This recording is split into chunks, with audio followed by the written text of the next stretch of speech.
Welcome back to my channel Project PMYP. This is a series for EPF4 and here we are studying Industrial Relations and Labor Law. Already 10 to 11 lectures upload हो चुके हैं. हमने MCQ भी practice किया था जो 10 lectures में हमने पढ़ा है. मैं उसकी प्लेलिस्ट टैग कर दूंगी इस वीडियो के डिस्क्रिप्शन में. You can check that out. आज पढ़ेंगे हम फैक्ट्रीज एक्ट. बहुत लोगों ने सुना होगा इसके बारे में अगर आप EPF4 की प्रिपरेशन कर रहे हो. और यही नहीं, बहुत सारे एक्ट हैं. इंडस्ट्रियल डिस्प्यूट एक्ट ऑफ 1947 करके बहुत सी एक्ट हैं. तो बारी बारी हम सारे एक्ट्स पढ़ेंगे.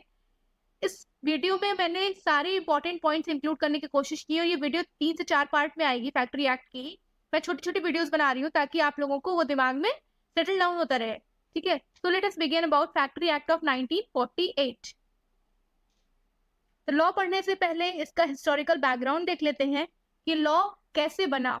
सम leaders like SS Bengali fought for the labor's cause and were mainly responsible for getting a bill referred to Indian legislature in 1879. होता क्या है कि आपका 1760s के टाइम पे इंडस्ट्रियल रिवोल्यूशन आ जाता है पहले यूरोप में और उसका इम्पैक्ट इंडिया में दिखता है, जिसकी वजह से इंडियन वर्कर्स, इंडियन लेबरर्स से ज्यादा काम लिया जाता है और बहुत कम वेजेस दिए जाते हैं. उसी टाइम पे 1875 अप्रॉक्स के टाइम पे आपका बंगाल में फेमाइन भी आ जाता है 1860s के टाइम पे. तो वो सब उस चीज को बहुत ही ज्यादा एग्जैगरेट कर देता है. कम वेजेस, ऊपर से फेमाइंस. ठीक है, तो इसमें जो है SS Bengali टाइप के लीडर्स जो है लेबर कॉज के लिए लड़ते हैं.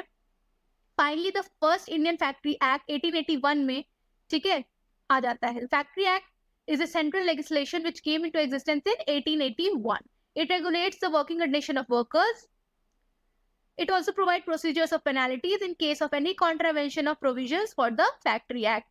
अगर किसी भी नियम का उल्लंघन होगा तो पेनाल्टीज की भी बात की गई है. ठीक है, वर्किंग कंडीशंस की बात की गई है. ये एक्ट कब कब अमेंड हुआ यहाँ पे लिखा है 1891, 1911, 1922, 34, 48, 76, 87. यहाँ पे देख रहे हैं 20 ईयर्स के बाद, 11 ईयर्स, 10 ईयर्स के बाद, 11 ईयर्स के बाद, यहाँ पे 12 ईयर्स के बाद, अगेन 14 ईयर्स के बाद. ठीक है, करके it was extensively amended in the year 1948. सबसे ज्यादा अमेंडमेंट 1948 में हुआ जो अभी हम पढ़ने वाले हैं. The factory act 1948 is more comprehensive than the previous acts. सबसे ज्यादा कॉम्प्रिहेंसिव यही है, तो इसको ही हम लोग बहुत ब्रीफली पढ़ेंगे. This act is based on the provisions which are provided in the Factory Act of Great Britain passed in the year 1937. Great Britain में एक एक्ट आया था 1937 में, उससे बहुत सारे प्रोविजंस मिलते जुलते हैं आपके इंडियन फैक्ट्री एक्ट 1948 वाले में. Today, however, the factory and industry are understood to be interchangeable, but this is incorrect. Factory और इंडस्ट्री को हम इंटरचेंजेबल तरीके से यूज करते हैं, बट ऐसा नहीं है. इंडस्ट्री क्या है? It is a study and systematic activity in which trade is organized, whereas factory refers to the place where such activities are carried on. ठीक है, इंडस्ट्री स्टडी और सिस्टमैटिक एक्टिविटी का प्लेस है. ठीक है, whereas factory refers to the place जहाँ पे सारी एक्टिविटीज होती है. The entire day-to-day activities taking place in the factory is governed by Factory Act. जो फैक्ट्री में एक्टिविटीज हो रही है वो फैक्ट्री एक्ट के थ्रू गवर्न होती है. This act extends to the whole of India, including Jammu and Kashmir. ये एक्ट में ऐसा क्यों लिखा हुआ है यहाँ पे? क्योंकि हमें पता है कि पहले जम्मू एंड कश्मीर के लिए अलग कॉन्स्टिट्यूशन, सब कुछ अलग हुआ करता था. ठीक है, लेकिन अभी जब से जम्मू एंड कश्मीर को इंटीग्रल पार्ट ऑफ इंडिया बना दिया गया है और उसके कॉन्स्टिट्यूशन वगैरह सब कुछ मर्ज कर दिए गए हैं, तो इस सेंटेंस का तो अब कोई मतलब नहीं है, लेकिन पहले था कि ये एक्ट जम्मू एंड कश्मीर में भी लागू होता है. Bhopal gas tragedy in 1984 has made the people aware of the pollution and hazards of factories and therefore necessitated the government to take timely steps in facilitating amendments in the act. ठीक है, 1984 के Bhopal gas tragedy की वजह से amendment करना पड़ गया था इसमें. Factory act is applied to all the factories employing 10 persons or more when it uses power and 20 persons or more when no power is used. तो यहाँ पे लिखा है 10% से ज्यादा अगर है तो फैक्ट्री एक्ट इंप्लीमेंट होगा जब पावर का यूज हो रहा है, पावर इज यूज्ड, और 20% से ज्यादा पे इंप्लीमेंट होगा जब पावर यूज नहीं हो रही है.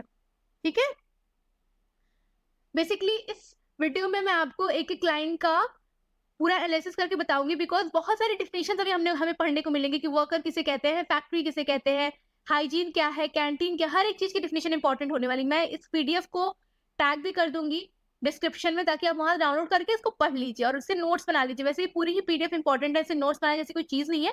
आप इस पीडीएफ को 2-3 बार रिवाइज कर लीजिएगा, ठीक है। मेन प्रोविजंस क्या क्या है? Safety, guarding of machines, health, cleanness, drinking water, washing and latrine facilities, lunch room, rest room, sitting arrangement, first aid, dispensary facilities in factories employing more than 500 workman. Dispensary facilities कहाँ पे होनी है? जब 500 से ज्यादा वर्कमैन हो। Crutches कब होने हैं? जब 50 विमेन से ज्यादा एम्प्लॉयड हो। वेलफेयर ऑफिसर जब 500 वर्कमैन से ज्यादा हो, ठीक है। Spittoons, holidays with wages, holidays with wages at the rate of 1 day for every 20 days worked. Weekly hours 48 for adults and 27 for younger person. 48 hour weekly for adults और younger persons के लिए 27. Holidays कितने हैं? 1 for 20 days. हर 20 दिन पे एक holiday, paid holiday मिलना चाहिए, ठीक है। Rest for half an hour after maximum of 5 hours work, number of hours of work, weekly holiday, rate of payment, इन सब की बात की गई है किसमें? फैक्ट्री एक्ट में। Since there are many changes and developments related to safety and health, the need for effective implementation of various provisions newly amended have been felt. The ILO conventions have also necessitated the means for amendments in Factory Act. ILO के भी कई सारे provisions रहे होंगे जिसको add करना पड़ गया और वो फैक्ट्री एक्ट के थ्रू इम्प्लीमेंट किए गए, जिसकी वजह से फैक्ट्री एक्ट में और अमेंडमेंट्स होते चले गए through out the years. In order to study the administration, enforcement and implementation of Factory Act, several labour and employment statistics are collected by central and state government and disseminated by the Labour Bureau. आगे बढ़ते हैं। With the help of these stats, we can analyze the current scenario of implementation of Factory Act, employment position, women worker employment with respect to their male counterparts, and hazardous processes, the number of fatal accidents, and inspection being carried out, along with the prosecution and penalty and the safety measures undertaken. ये जो notes है मैंने बहुत thorough reading करके बनाया factory act, जो बहुत ही important points है, खाली मैंने उसको उसी को इंक्लूड किया यहाँ पे, ठीक है। वरना आप फैक्ट्री एक्ट पढ़ने जाओगे तो वो लगभग 72 पेजेस का है। आप जो डॉक्यूमेंट है गवर्नमेंट बजट में, फैक्ट्री एक्ट 72 पेजेस का अप्रॉक्स है, वो बहुत ही एक्सटेंसिव है। और यहाँ पे मैंने उसको अप्रॉक्स 20 पेजेस में करने की कोशिश की है, ठीक है। तो यहाँ पे सब कुछ इंपॉर्टेंट होने वाला है। This put out a picture for further development and enhancement related to these. A history of Factory Act is more than 100 years old. As the process of modern industrialization came in India almost a century after its beginning in Great Britain, the beginnings of factory legislation had to wait for some period of time. ठीक है, 1760s के around जब industrial revolution हुआ, उसके करीब 100 साल बाद India में उसका इफेक्ट दिखा, तो फैक्ट्री एक्ट को बनने में थोड़ी देरी हुई। The first cotton textile factory Bombay में एस्टेब्लिश हुई कब? 1854 में। कब एस्टेब्लिश हुई आपकी फर्स्ट कॉटन फैक्ट्री? 1854 में, ठीक है। The place was accelerated by 1870 and a large number of factories were set up at Bombay, Nagpur, Kanpur and Madras. तो पहली फैक्ट्री कब लगी थी? 1854 में। ये इंपॉर्टेंट है, कहाँ पे? बॉम्बे में, ठीक है। कॉटन टेक्सटाइल फैक्ट्री थी ये। With the help of these stats, ठीक, ये सेम पेज था। Next, the first iron and steel work started at Bihar in 1853। Iron and steel कब स्टार्ट हुआ? 1873 में। आपका कॉटन टेक्सटाइल कब लगा था? 1854 में। कॉटन लगा था बंगाल में 1874 में, 1854 में, ठीक है। स्टील लगा था बिहार में, that was in 1873। Jute spinning mill कब कहाँ लगी थी? रिश्रा इन 1855। 1855 में रिश्रा में। रिश्रा कहाँ पे है आपका? Rishra is in West Bengal. वैसे तो पता ही चल जाना चाहिए, जूट है तो जूट सबसे ज्यादा वहीं होता है, ठीक है। By 1881 there were 5000 power looms at work in Bengal. 1870 Bally paper mills were set up at Hooghly and several tanning and leather factories were also set up at Kanpur, which led to factory establishment existence in India. देखो बहुत सारी factories लग रही है आपकी। Cotton की factory 1854 में, jute की फैक्ट्री 73 में, सॉरी स्टील वर्क की फैक्ट्री 1873 में, जूट की उसके पहले लग गई थी कब? 55 में। कॉटन के बाद आपका जूट लगा है, जूट के बाद आपका यहाँ पे देखिए आपका दिख रहा है पावर लूम्स वगैरह लग गया 1870 में। लेदर की फैक्ट्री लग गई कानपुर में। आपका स्टील वर्क लग गया कहाँ पे? बिहार में। This brought factories evils such as employment of women and children at tender age, excessive hours of work, hazardous sanitary working conditions. Great need for protective labor legislation to fight the condition of workers were needed. 1850 में लग गया था कि भाई अब जैसे factories लग रही है तो फैक्ट्री इवन भी सामने आ रहे हैं कि कम एज में बच्चों को एम्प्लॉय कर ले रहे हैं, ज्यादा से ज्यादा काम करा रहे हैं, वेजेस कम दे रहे हैं, अच्छी सैनिटरी कंडीशंस नहीं है, ठीक है, हजार्डस कंडीशंस है काम करने के लिए. Occasional notes of dissatisfaction were raised by philanthropists, मतलब human loving, which were led by Sorabji Sahapurji in Bengali. Sorabji Sahapurji Bengali. 1878 में Sasipat Banerjee laid the foundation of Bada Bazaar Organization. Bada Bazaar Organization. Sasi Prasad Banerjee. Bada Bazaar Organization. Sasi Prasad Banerjee. For the welfare of jute mill workers. बड़ा बाजार organisation. बड़ा बाजार organisation, ठीक है, bye ससीपात Banerjee, ठीक है. There is also record of strike in Nagpur express mill 1877. 1877 में Nagpur empress मिल में बहुत सारी स्ट्राइक्स भी हुई थी. Industrial revolution that took place between 1760 and 1820 in England changed the techniques of production. Many mechanical inventions then came in quick succession, such as invention of a steam engine enabled man to drive the machines using power. With the Industrial Revolution, capital became an important factor for production. With the technologies advanced, employment in factories rose up tremendously. Two distinct cases emerged, namely the capitalist class and the working class.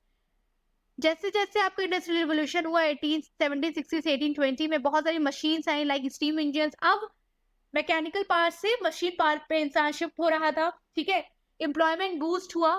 Employment boost होने के चक्कर में दो आपके यहाँ पे classes उभर के आए. एक था वर्किंग क्लास जो उस इंडस्ट्री में काम कर रहा था, और एक था जो इंडस्ट्री सेटअप कर रहा था, दैट वाज कैपिटलिस्ट क्लास, जिसके पास पूंजी थी, पूंजीपति, ठीक है. The workers were largely untrained, uneducated, and unorganized, and capitalists of hand-drilled nature exploited the workers and paid lower wages. Working conditions remained unhygienic. There were also total lack of welfare measures. Thus, protective labor legislations were embodied in Factory Act of 1881. The joint efforts of philanthropists, social workers in India, and Lancashire manufacturers in Great Britain. ये आपका important है. Lancashire manufacturers Great Britain के भी contribute किए थे आपके Factory Act of 1881 में, ठीक है. अब आता है आपका The Act of 1881 was inadequate. Narayan Meghji Lokhande, a disciple of Mahatma Jyotiba Phule, emerged as the first labor leader in India. पहला लेबर लीडर कौन था? नारायण मेघाजी लोखंडे, ठीक है. नारायण मेघाजी लोखंडे. एक बार फिर से रिवाइज कर लेते हैं इनका नाम. ये कौन थे आपके? ससीपात बैनर्जी, जो किसका फाउंडेशन ले किए थे? बड़ा बाजार ऑर्गेनाइजेशन का, फॉर जूट मिल वर्कर्स, ठीक है. अब आपके आते हैं यहाँ पे नारायण मेघजी लोखंडे. डिसाइपल थे किसके? ज्योतिबा फूले जी के. ये पहले लेबर लीडर बने इंडिया के. He was storekeeper in a textile mill and devoted his whole life to the cause of labor movement. He presented a memorandum signed by 5,300 workers and presented it to the Factory Commission appointed in 1884. ठीक है, 5,300 workers का sign लेके present करना बहुत बड़ी बात थी उस टाइम पे. The Factory Commission was appointed by Government of India in 1890. An act was passed in 1891 on the basis of recommendation of this commission, whereby the definition of factory was amended to include premises in which 50 persons or more were employed. ठीक है, factory definition की बना दी गई कि ऐसा कोई भी premise जहां पे 50 से ज्यादा लोग हों उसको बोलेंगे हम factory. Local government were empowered to extend it to the premises in which 20 persons or more is employed. It included the provisions of women employees and working hours for them were limited and provision of 30 minutes interval for rest. कुछ provisions आए आपके, ठीक है. 1891 वाले act में, 1891 के act में क्या क्या provisions आपको दिखाई दिए गए कि 30 मिनट का रेस्ट होना चाहिए, ठीक है, और 20% जहां पे होंगे उसको बोल दिया गया फैक्ट्री आपका, मतलब ये एक्ट वहां तक एक्सटेंड कर दिया गया, ठीक है. Next,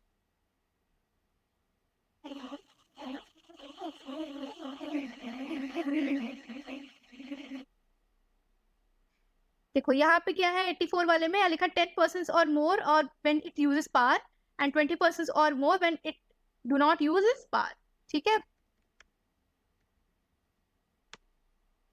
The Factory Act was amended from time to time. First World War and Russian Revolution of 1917 affected the labor movement. International Labour Organization was set up in 1990. It was later amended twice in year 1923 and 1926 on the basis of recommendation made by Royal Commission on Labour.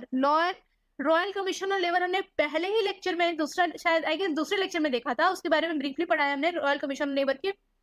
Act was thoroughly revised and re-drafted in 1934. During the interim Congress regime, a 5-year plan was drawn up to the for the labor conditions in India and also to revise the Factories Act of 1934 on the line of UK Factories Act of 1937 and latest ILO conventions in the matters of safety, health, welfare, working hours, hygiene and all. 1942 conference was important as being first attempt and collaboration between government employers, workers in matters pertaining to labor. Okay.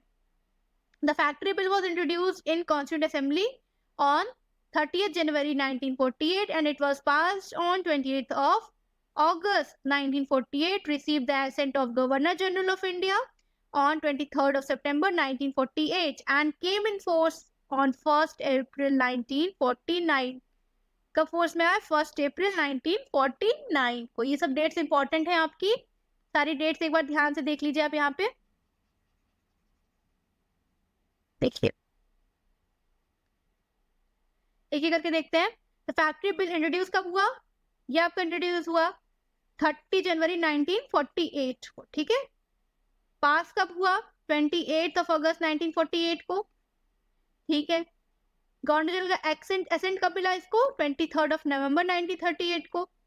और force में कब आया? 1 अप्रैल 1949.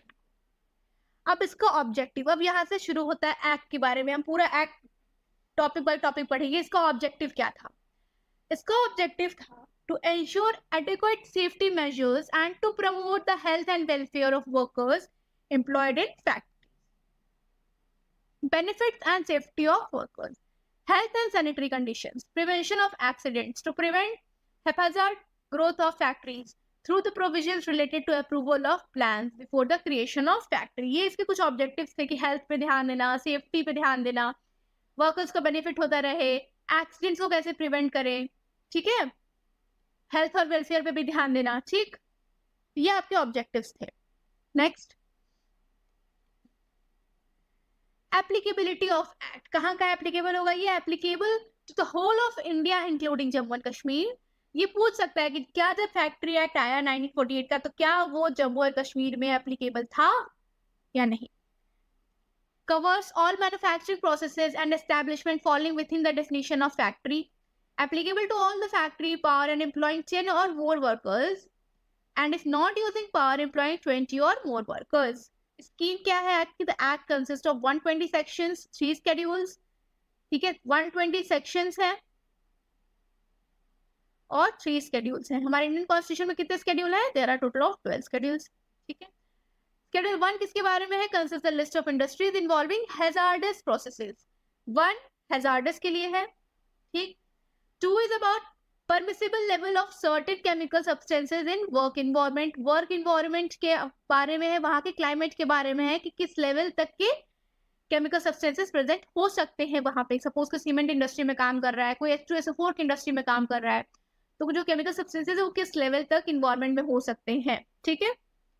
Schedule 3 है list of notifiable diseases. List of notifiable diseases. So Schedule 1 में क्या है आपका? hazardous processes वाली इंडस्ट्रीज हैं. Schedule 2 में क्या है आपका? It includes the permissible level of chemicals in environment. और Schedule 3 में क्या है आपका? Notifiable diseases. ठीक है. 10 plus workers if using power, 20 plus workers if not using power is defined as factory. अब important definitions. ठीक है. According to section 2M of Indian Factory Act, factory means any premises including the purposes thereof. कोई भी premise जो ये सब में से include करे, whereon 10 or more workers are working on any day of the preceding 12 months and in any part of which is manufacturing process is being carried on with the aid of power and is ordinarily so carried on. क्या कह रहा है ये? कि पिछले 12 महीने से 10 worker minimum 10 worker काम कर रहे हूं, ठीक है, और with the use of power, या फिर 20 और मोर वर्कर्स पिछले 12 महीने से काम कर रहे हो विदाउट पावर, जहां पे पावर नहीं यूज होती है। The factory shall not include a mine subject to operation of the Mines Act 1952 or a mobile unit belonging to the armed force of the union, a railway running shed or hotel, restaurant or eating places। क्या क्या include नहीं होगा? ऐसी mines जो mines act 1952 के अंदर आती हैं, आर्म फोर्सेस की कोई यूनिट, ठीक है, कोई रेलवे रनिंग शेड, कोई होटल, रेस्टोरेंट या ईटिंग प्लेसेस, ये सब फैक्ट्री में नहीं आएगा, ठीक है। तो एग्जाम में पूछ सकता है कि if a restaurant is having do not have electricity and it have 30 और more workers, does it is included in factory और नॉट? नहीं, वो फैक्ट्री में नहीं आएगा। मोबाइल यूनिट आर्म फोर्सेस की भी फैक्ट्री में नहीं आएगी, ठीक है। The government is empowered to apply the provisions any establishment irrespective of number of employed person। Government के पास यहाँ पे अतुल्य पावर दे दी गई है कि कोई जरूरत नहीं है 10 वर्कर हो, अगर गवर्नमेंट को लगता है कि 9 वर्कर ही रखे हैं और पावर यूज हो रही है तो वो चाहे तो बना सकती है। ये एक जनरल लॉ है। गवर्नमेंट अब सारी फैक्ट्रीज को जाके चेक तो कर नहीं सकते, जो जनरली 10 वर्कर से ऊपर हैं, 12 महीने तक काम कर रहे हैं, पावर यूज कर रहे हैं, तो फैक्ट्री। जनरली 20 वर्कर से ऊपर है, पावर यूज नहीं कर रहे हैं, पिछले 12 महीने से काम कर रहे हैं, मैन्युफैक्चरिंग प्रोसेस चल रही है वहां पे, तो फैक्ट्री है। लेकिन अगर गवर्नमेंट को लगता है कि किसी और भी यूनिट को फैक्ट्री बनाना है तो वो डिक्लेयर कर सकती है। Except where the work is done by worker solely with the help of members of his family. अगर कोई इंसान है वो अपने फैमिली मेंबर्स की हेल्प से काम कर रहा है, सपोज कोई इंसान है उसके फैमिली में 25 मेंबर्स हैं और सभी खेती के काम में लगे हैं, तो उसको फैक्ट्री नहीं बोलेंगे, ठीक है। अब आता है मैन्युफैक्चरिंग प्रोसेसेस। हमने यहाँ पढ़ा ना वर्ड मैन्युफैक्चरिंग प्रोसेसेस, तो इसका मीनिंग यहाँ पे पढ़ रहे हैं 2K। फैक्ट्री का डिफिनेशन कहा था 2M में था, अब आता है 2K में मैन्युफैक्चरिंग का। तो पहले ऑब्वियस बात है मैन्युफैक्चरिंग डिफाइन की गई है, फिर फैक्ट्री डिफाइन किया गया है। Making, altering, repairing, ornamenting, fishing, packing, finishing, packing, oiling, washing, cleaning, breaking up, demolishing और अदरवाइज ट्रीटिंग और adopting any article or substance with a view to its use, sale, transport, delivery और disposal। ठीक है, तो इतने सारे काम यहाँ लिखे हुए, ऑल्टर करना, रिपेयर करना, पैक करना, ऑयल करना, वॉश करना, ठीक है, ये सब आपके काम है, मैन्युफैक्चरिंग प्रोसेसेस है। पंपिंग ऑयल, वाटर, सीवेज और any other substances, generating, transforming और ट्रांसमिटिंग पावर, जैसे इलेक्ट्रिसिटी वगैरह हो गया। Composing types for printing, printing by letter press, lithography, photogravure or other similar processes or book binding, constructing, reconstructing, repairing, refitting, finishing और breaking up ships, vessels। खाली बनाना नहीं, ये देखो डिमोलिश करना भी, ठीक है, डिमोलिश करने को भी मैन्युफैक्चरिंग प्रोसेसेस ही बोलेंगे। तो यहाँ पे ट्रिक खेला जा सकता है कि देखो शिप बिल्डिंग तो फैक्ट्री में आएगा, तो क्या शिप डिमोलिश करना भी फैक्ट्री में आएगा, मैन्युफैक्चरिंग प्रोसेसेस में आएगा? तो जी हाँ, डिमोलिशमेंट भी फैक्ट्री में आएगा। प्रिजर्विंग और storing any article in cold storage, ये देखो कोल्ड स्टोरेज में अगर कोई आर्टिकल प्रिजर्व किया जा रहा है तो वो भी आपका मैन्युफैक्चरिंग प्रोसेसेस में इंक्लूड होगा, राइट। अब आता है आपका चाइल्ड का definition. A child means a person who has not completed his 15th year of age, मतलब वो 15 साल की उम्र अभी पूरी नहीं की है उसने, उसको बोलेंगे चाइल्ड। चाइल्ड कौन है? जिसने अभी अपनी 15 साल की उम्र पूरी नहीं की है, 15 नॉट कंप्लीटेड, ठीक है।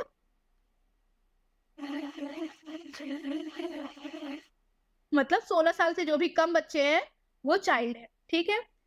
एडोलसेंट क्या है? Adolescent is a person who has completed his 15th year of age but not his 18।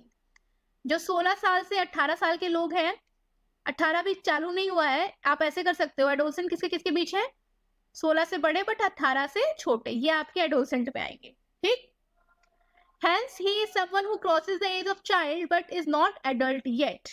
Young person means a person who is either a child or adolescent। मतलब कोई भी इंसान जो 18 से छोटा है वो क्या है? आपका young person है। Adult means a person who has completed his 18th year of age। 18 plus किसको बोल देते हैं आप? एडल्ट को बोल देते हैं, ठीक है।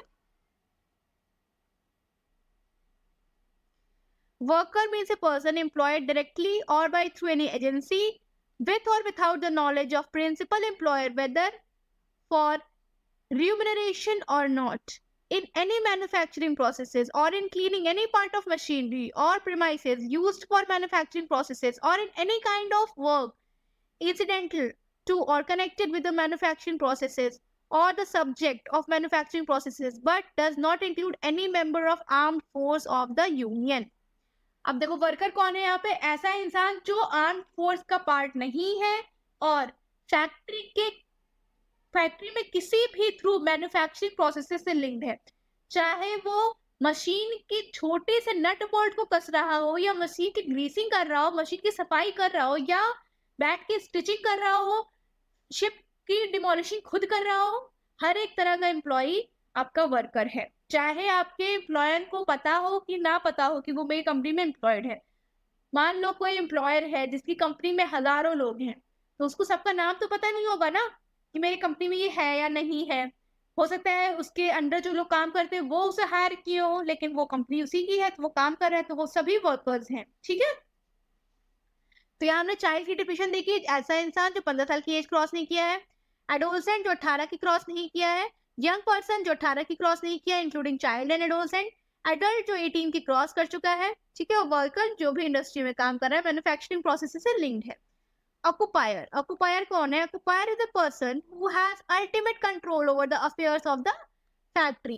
And in the case of a firm or other association of individuals, as any of the individual partners or members thereof shall be deemed to be the occupier. कौन कौन हो सकता है? कोई भी members या individual partners आपके occupier हो सकते हैं जिसके पास ultimate control हो फैक्ट्री के अफेयर का, चाहे वो आपका पार्टनर हो चाहे वो मेंबर हो, ठीक है।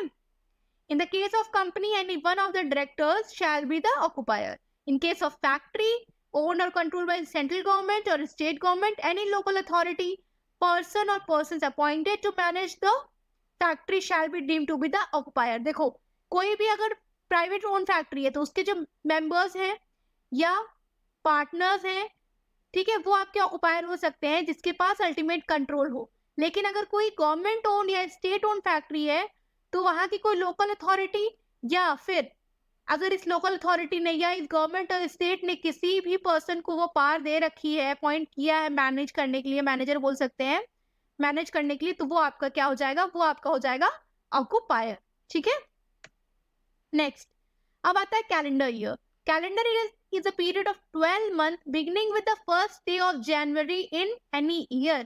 1 जनवरी से आगे 12 मंथ को बोलते हैं calendar year. It is different for financial year. Financial year कब से शुरू होता है? ये भी आपका होता है 1 अप्रैल से प्लस 12 मंथ, ये आपका है फाइनेंशियल ईयर। और कैलेंडर ईयर क्या है? ये आपका 1 जनवरी से आगे आने वाले 12 महीने, ठीक है, ये आपका क्या होता है? Calendar year. डे क्या होता है? It means a period of 24 hours beginning eight midnight, मतलब रात के 12 बजे से 12 AM से लेकर 12 PM तक, ये आपका है क्या? This is the midnight, this is the day. 12 PM बोल सकते हैं 11:59 seconds, ठीक है, PM। It means period of 7 days beginning at midnight on Saturday night or such other night. Approval, licensing and registration of factory. The state government is empowered to frame rules regarding approval, licensing and registration of factory. देखो पहले licensing राज हुआ करता था, right? 1991 में जाके तो खत्म हुआ है, LPG जब आया रिफॉर्म्स, ठीक है, by Manmohan Singh were the finance minister और PV नरसिम्हा राव जब हमारे प्राइम मिनिस्टर थे, तब तक तो लाइसेंसिंग वगैरह आपका था। अभी भी लाइसेंसिंग है लेकिन बहुत ही लिमिटेड इंडस्ट्रीज में है। Prior to giving such approval by the state government, the chief inspector of factory should inspect the site to see new construction and extension of existing areas, ठीक है। अगर गवर्नमेंट किसी भी फैक्ट्री का registration कर रही है, लाइसेंस दे रही है, अप्रूवल दे रही है, तो पहले वो चीफ इंस्पेक्टर ऑफ फैक्ट्रीज द्वारा निरीक्षण किया जाएगा। उसका निरीक्षण करके जब अप्रूवल मिल जाएगा तभी गवर्नमेंट उसको डिक्लेयर करेगी। Inspector, chief inspector, inspecting staff is appointed by state government, और इनको अपॉइंट कौन करता है? State government. Every district magistrate shell be the inspector of factory of his district. अगर वो फैक्ट्री किसी डिस्ट्रिक्ट के अंदर आ रही है तो उसका डिस्ट्रिक्ट मजिस्ट्रेट ही जो हो जाता है वो इंस्पेक्टर हो जाता है। और चीफ इंस्पेक्टर कौन होता है स्टेट गवर्नमेंट आपका अपॉइंट करती है। अभी अब आता है पावर ऑफ इंस्पेक्टर। हमने इंस्पेक्टर के बारे में देखा था कि अगर किसी भी फैक्ट्री को लाइसेंस वगैरह देना है स्टेट के द्वारा तो एक चीफ इंस्पेक्टर होगा फैक्ट्रीज का जो इंस्पेक्ट करेगा वर्किंग साइट्स के बारे में, तब उसको फिर लाइसेंस मिलेगा। और वो इंस्पेक्टर कौन हो सकता है? अगर वो फैक्ट्री किसी डिस्ट्रिक्ट के अंदर है तो वो उसका डिस्ट्रिक्ट मजिस्ट्रेट ही उसका इंस्पेक्टर होगा। ठीक है। अब पावर ऑफ इंस्पेक्टर आता है। Subject to any rules made by on his behalf any inspector may within his local limits for which he is appointed क्या क्या कर सकता है? Enter with such assistance being person in service of government or any local or public authority or with an expert as he thinks fit any place which is used or which he has reason to believe is used as factory। वो किसी भी ऐसे establishment में जा सकता है जिसे वो उसे लगता है कि वो फैक्ट्री है, किसी ऐसे इंसान के साथ जो उसे लगता है कि फिट है, इस एक्सपर्ट है। ठीक है। अगला, make examination of the premises, inquiry into any accidents, seize और take copies of any register record. ठीक है। ये direct the occupier with that any permissive or any part thereof or anything lying therein shall be left undisturbed। क्या क्या कर सकता है? वो घुस सकता है किसी भी फैक्ट्री में, इंक्वायरी कर सकता है, एग्जामिनेशन कर सकता है, सीज कर सकता है, कॉपीज ले सकता है रजिस्टर्स की, रिकॉर्ड कर सकता है, ठीक है, डॉक्यूमेंट्स वगैरह। और क्या कर सकता है? डायरेक्ट कर सकता है ऑक्युपायर को। ऑक्युपायर कौन था? हमने देखा था कोई भी ऐसा पर्सन जिसके पास फैक्ट्री जो फैक्ट्री में काम करता हो या फिर फैक्ट्री का पार्टनर हो, ठीक है, जिसके पास सारी अथॉरिटी हो। Direct the occupier that any premiser any part there of premise के या फिर प्रीमाइस के बाहर के कोई पार्ट किस प्रीमाइसेस और any part there of anything lying there in shall be left undisturbed. कोई छेड़खानी नहीं की जाएगी। ठीक है। Next, take measurements and photographs and make such recordings as he considers necessary.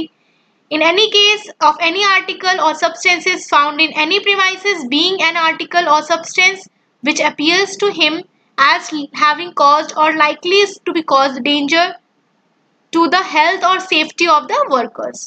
ठीक है।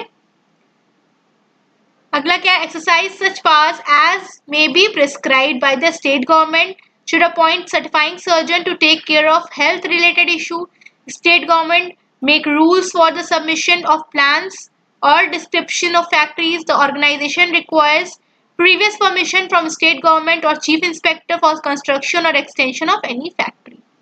ठीक है। तो ये था आपका चीफ इंस्पेक्टर के कुछ पावर्स। अब आगे बढ़ते हैं नेक्स्ट पे, nature of plans and fee payable. Nature of plans and fee payable. Nature of plans क्या है? The plan and specification need to be submitted for acquiring these permissions permit application. It prescribes the nature and specification of such plans and from whom it shall be certified. It also prescribes the fee payable for registration, licensing and renewal of license। ठीक है। अब आगे आता है important provisions। The act facilitates and convinces। Chapter 3 of section 11 to 20 of Factories Act 1948 deals with provisions relating to the health of worker in the factory। Provisions regarding health। अब health के बारे में एक प्रोविजन पढ़ेंगे। पहला है cleanliness which is in section 11। कितने schedule है? टोटल 3 स्केड्यूल हमने कल के लेक्चर में देखा था। Accumulation of dirt shall be removed daily। Floor of every workroom shall be cleaned at least once a week कम से कम। All inside walls, partition, ceiling must be repainted or varnished once every 5 years। All doors and window frames or other wooden metallic framework and shutters shall be kept painted or varnished। ठीक है। क्या क्या है? Dirt को daily हटाना है, floor को हफ्ते एक बार साफ करना है, दीवार पेंट वगैरह वार्निश वगैरह सीलिंग्स वगैरह साफ सफाई ये सब 5 साल में एक बार करनी है। ठीक है। अब आगे देखते हैं disposal of waste and effluent. Every occupier of the factory shall make effective arrangements for the treatment of waste and effluents due to manufacturing processes carried out in the factory। ठीक है। तो ऑक्युपायर जो फैक्ट्री का ऑक्युपायर है उसको arrangements बनाने हैं कि जितनी भी धूल गंदगी हो रही है, वेस्ट हो रहे हैं, एफ्लुएंट्स निकल रहे हैं लिक्विड फॉर्म में, उन सबको मैनेज किया जाए। ठीक है। वेंटिलेशन के बारे में क्या कहा गया और टेम्परेचर के बारे में, adequate ventilation by circulation of fresh air, अच्छी खासी वेंटिलेशन होनी चाहिए, रीजनेबल टेम्परेचर होना चाहिए, ठीक है, रीजनेबल रूम टेम्परेचर से +5 -5 ज्यादा नहीं होना चाहिए, मतलब ये मैं अपने से बता रही हूँ, लेकिन रीजनेबल टेम्परेचर होना चाहिए। Dust and fumes, the exhaust fumes of internal combustion engines must be conducted outside the factory, exhaust fumes जो है वो बाहर निकलने चाहिए फैक्ट्री से। इंजूरियस और offensive dust and fume must be inhaled और एक्यूमुलेटेड, ये इंसानों द्वारा इनहेल नहीं, इसको जो है एग्जॉस्ट के थ्रू, वैक्यूम के थ्रू किसी फॉर्म में एब्जॉर्ब कर लेना चाहिए, एक्यूमुलेट कर लेना चाहिए और उसको डिस्पोज ऑफ करना चाहिए, ना कि इन्वायरमेंट में छोड़ दिया जाए। Artificial humidification, Section 50. In respect of all factories in which the humidity of air is artificially increased, the state government make rules that prescribing standards of humidification, regulating the methods used for artificially increasing the humidity, directing prescribed tests for determining the humidity of the air, prescribing methods to be adopted for securing adequate ventilation and cooling of the air in workrooms. In any factory in which the humidity of air is artificially increased, the water used for the purpose shall be taken from public supply. देखो humidity बढ़ानी है तो obvious सी बात है water vapour inject करेंगे, water vapour वो पानी कौन सा होना चाहिए, वो पानी पब्लिक सप्लाई वाला होना चाहिए और other source of drinking water होना चाहिए, ठीक है, सी वाटर या ऐसा कोई पोल्यूटेड वाटर नहीं होना चाहिए, और shall effectively purified before its use, ठीक है, अगर ऐसा कोई पानी यूज करे तो उसको प्योरीफाई करके तब यूज करे। For example in certain industries like cotton, textile, cigarette, etc., higher degree of humidity is required for carrying out the manufacturing processes. For this purpose, humidity of air is artificially increased. This increase or decrease in humidity adversely affects the health of worker.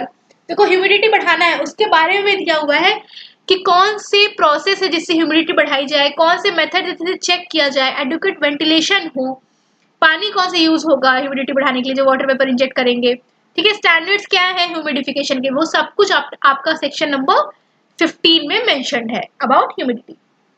अब आता है section 16 which is about overcrowding. Overcrowding affects the workman not only in the discharge of duties but also in their health.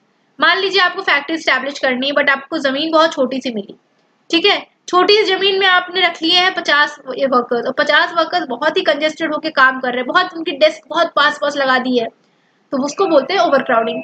The working space should be 9.9 cubic metres per worker in every workroom, ये minimum दे दिया कि 9.9 cubic metre तो होना ही चाहिए, 9.9 cubic metre मतलब 9.9 metre cube, it is 9.9 metre cube, ठीक है। After the commencement of this act, space per worker is 14.2 cubic meter. Roof shall be 5 meters, that is 14 feet above the floor. Minimum 5 metre की तो होनी ही चाहिए roof, ठीक है। पहले कितना था 9.9 था before commencement of the act, और एक्ट बनने के बाद कितना हो गया, it is 14.2 meter cube, 14.2 meter cube होना चाहिए।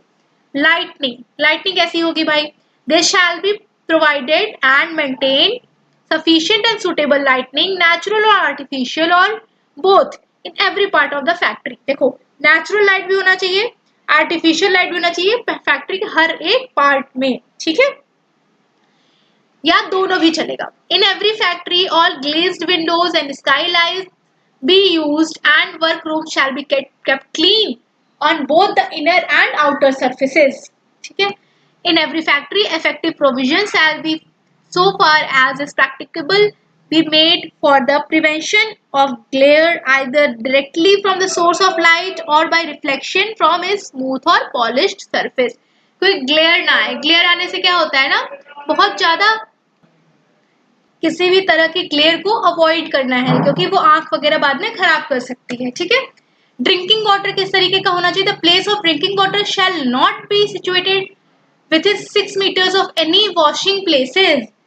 कहीं कोई हाथ वाथ धोने की जगह वॉश बेसिन वगैरह है उससे 6 मीटर की दूरी पे होना चाहिए, यूरिनल्स के पास नहीं होना चाहिए, ठीक है। स्पिटून, ओपन ड्रेन और एनी सोर्स ऑफ कंटामिनेशन के पास ड्रिंकिंग वाटर की सप्लाई नहीं होनी चाहिए, ठीक। कितना है डिस्टेंस, 6 मीटर्स। ये है सेक्शन नंबर 18। सेक्शन 16 किसका था? क्राउडिंग के बारे में था। Effective arrangement shall be made to provide a sufficient supply of wholesome drinking water. Urinals के बारे में दिया, latrines and urinals. Sufficient latrine and urinal accommodation of prescribed type shall be provided and conveniently situated to make them accessible to workers at all times while they are at the factory. It should be adequately lighted, ventilated. Urinals and latrines must be kept in clean and sanitary conditions. Proper light होना चाहिए, ventilation होना चाहिए, अच्छी sanitary conditions होना चाहिए। Section 19। ठीक है, अब अगला है spittoon. There shall be sufficient number of spittoons in convenient places. It must be maintain in hygienic condition. Spittoon का मतलब पता ही होगा, वर्ड से क्लियर है, स्पिट, जहां पे जैसे थूकदान होता है जिसको बोलते हैं। It must be maintain in clean and hygiene condition. No person shall spit except in the spittoons. Safety, the welfare of the workers also depends upon how and what manner they are required to operate the machines installed in the factories for carrying out manufacturing operations. Welfare इसमें भी depend करता है कि जो machines है उसको चला रहे हैं तो किस तरीके से चला रहे हैं। ऐसा तो नहीं है बहुत हैवी मशीन्स हैं जिसकी वजह से उनको कोई हेल्थ हजार्ड हो जाए या कोई भी हजार्डस हो जाए उसके उन लोगों के साथ। Some of machine mechanical devices installed are dangerous. देखिए वही चीज लिखी है यहाँ पे, in their very nature if they are not properly maintained or installed. Some of the machines installed in the factory requires mechanical skill on the part of the operator, and in case they are allowed to be operated by young persons, their life is likely to be endangered. If therefore, in order to secure the safety of life, the workers required to operate machines and other mechanical devices, employers or the occupiers are obliged to take certain precautions against the hazards of operating machine. देखो अच्छे से precaution लेना है machines को use करते समय, क्योंकि कुछ मशीन्स की वो कैरेक्टर में ही होता है कि वो थोड़ी सी डेंजरस होती हैं, या कुछ मशीन्स का अच्छे से मेंटेनेंस ना किया जाए तो वो डेंजरस साबित हो सकती हैं। तो यंग पर्सन की लाइफ को एंडेंजर्ड ना बनाया जाए, मशीन्स को अच्छे से ऑपरेट करना आना चाहिए, मशीन्स का टाइम टाइम पे ऑयलिंग या जो भी उनके स्पेयर पार्ट्स वगैरह चेंज करने हैं, ठीक है, होता रहे, और अच्छे से प्रिकॉशंस भी लिया जाए मशीन्स को, हैजार्डस मशीन्स को ऑपरेट करने से पहले। Broadly under the scheme of the act, the following type of precautions are required to be taken by the occupier. कौन-कौन से हैं भाई? सेक्शन 21 से 41 डील करता है सेफ्टी ऑफ वर्कर से। 21 से 41 डील करता है सेफ्टी ऑफ वर्कर से। हर 1000 वर्कर पे सेफ्टी ऑफिसर होना चाहिए। Fencing machinery. According to section 21 of the Factory Act 1948, every dangerous machine in the factory must be securely fenced to avoid accident. 21 में साफ लिखा है कि कोई भी डेंजरस मशीन है उसकी फेंसिंग की जाए ताकि एक्सीडेंट्स होने से बचाया जा सके। The section provides for fencing of the following machines while they are in use: every moving part or a prime mover and every flywheel connected to the prime mover, whether the prime mover of flywheels is in the engine house or not, the head race and tail race of every water wheel and water turbine. कौन कौन सा है? Water turbine, water wheel, उसकी head race, tail race, ठीक है। The following should be fenced: every part of electric generator, a motor और rotary converter, every part of transmission machinery, every dangerous part of other machinery, इन सबको fence करना है और हर 1000 workman पे एक सेफ्टी ऑफिसर होना चाहिए। ओके, अब आगे देखते हैं। सेक्शन 22 क्या कह रहा है? वर्क ऑन और near machinery in motion. Examination shall be carried out only by specially trained male workers about the machine. जो मशीन की मोशन, जो मशीन है, ठीक है, उसके आसपास अगर काम करना है, ठीक है, और नियर मशीनरी इन मोशन, तो उसका एग्जामिनेशन कौन करेगा? Specially trained male workers. Should wear tight fitting clothes, कहीं ऐसा ना हो लूज क्लॉथ्स पहने हो मशीन में फंस जाए जिसकी वजह से आप मशीन के में खिंचा जाओ। No women or young person shall be allowed to clean, lubricate or adjust any part of the prime mover. जो मशीन का प्राइम मूवर है उसके किसी भी पार्ट को लुब्रिकेट करना, क्लीन करना, एडजस्ट करना कोई भी यंग पर्सन, यंग मतलब जो एडोलसेंट है या जो चाइल्ड है, ठीक है, यंग पर्सन या विमेन वो काम नहीं करेंगी। साफ लिखा है एम्प्लॉयमेंट ऑफ यंग पर्सन और dangerous machines, employment of young person और डेंजरस मशीन, ठीक है, ये सब दिया है आपका किसमें? सेक्शन 22 में। 23 में क्या लिखा है? सेक्शन 23 में आपका है employment of young person. This section provides that young person shall be required और allowed to work at any machines to which he has been fully instructed और as the dangers arising in the connection with the machine and precautions to be observed, and has sufficient training in work at machines, is under adequate supervision by the person who has thorough knowledge, it is thorough not through, thorough knowledge and experience. अगर कोई young person को आप hire कर रहे हो for using this machines या operating this hazardous machines, तो या तो उसको पूरे अच्छे से ट्रेनिंग दो, ठीक है, सफिशिएंट ट्रेनिंग रहे, या फिर वो किसी ऐसे इंसान के अंडर काम कर रहा हो जिसके पास थॉरो नॉलेज और एक्सपीरियंस हो उस मशीन को यूज करने का। ये किसके लिए था? यंग पर्सन के लिए, सेक्शन 23 में। सेक्शन 24 क्या कहता है? Striking gear end devices for cutting power. In every factory, suitable devices for cutting of power in emergency from running machinery shall be provided and maintained in every workroom. अगर कोई machine है उस पर कोई काम कर रहा है और गलती से कुछ एक्सीडेंट हो जाता है तो पावर सप्लाई बंद करनी है, और पावर सप्लाई ऐसा ना हो कि फैक्ट्री के एकदम बाहर कहीं कोने में लगी हुई है, नहीं, हर रूम में पावर कट का मशीन होना चाहिए, बोर्ड होना चाहिए कि आप पूरे फैक्ट्री की पावर को सप्लाई को रोक सको। सेक्शन 24 में दिया है। Self acting machine 25, no traversing part of self-acting machine in any factory and no material carried thereon shall, if the space over which it runs in a space over which any person is liable to pass, whether in the course of his employment or otherwise, be allowed to run on outward inward transfers within a distance of 45 centimeters from any fixed structure which is not the part of machine. कितने दूरी पे होना चाहिए? It should be at least 45 centimetre away from the fix structure. मान लो ये machine है, किसी भी फिक्स स्ट्रक्चर से इसकी डिस्टेंस कितनी होनी चाहिए? 45 सेंटीमीटर होनी चाहिए। Prohibition of employment of women and children near cotton openers, section 27, in any factory where cotton openers is at work for pressing cotton, no women और child shall be employed. Cotton opener जहाँ पे cotton वगैरह को press किया जाता है उस area में कोई विमेन या चाइल्ड एम्प्लॉय नहीं किया जाएगा। चाइल्ड कौन होता है? who have not completed the age of 15, provided that the inspector may in any particular case specify the writing that women and children may be employed on the side of partition where the feed end is situated. अगर employ करना है या उसके आसपास काम करवाना है तो इंस्पेक्टर के रिटर्न में होना चाहिए, ठीक है। अगला है होस्ट एंड लिफ्ट्स।